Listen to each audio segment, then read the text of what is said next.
நண்பர்களே, நாம இன்னைக்கு பார்க்க போறது இம்பூரல். கிராமத்துல எப்படி சொல்லுவாங்கன்னா, இம்பூர்ல தெரியாதவன் இருமி செத்தான் அப்படின்னு ஒரு பழமொழி இருக்கு. மருந்து மாத்திரை கம்பெனிகள் இம்பூரல் மாத்திரை, இம்பூரல் சிரப்பு இப்படின்னு பல்வேறு முறைகளில் கொண்டு வராங்க. இந்த இம்பூரலை நீங்க என்ன காஃப் சிரப் சாப்பிட்டோம் போய் படுக்க போகும்போது இருமல் தொடங்கிடும். சில பேருக்கு பேச ஆரம்பிச்சாங்கன்னா அந்த வறட்டு இருமல் மாதிரி வர ஆரம்பிச்சிடும்.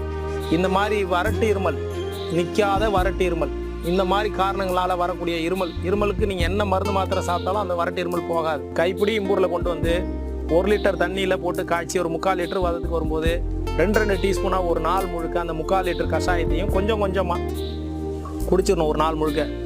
ஒரு அதிகபட்சம் ஒரு சிலருக்கு ஒரே நாளில் சரியாக இருக்குது. இன்னும் ஒரு சிலருக்கு 3 நாட்களில் இந்த இம்பூரல் கஷாயம் இருமலை நிறுத்திடுங்க.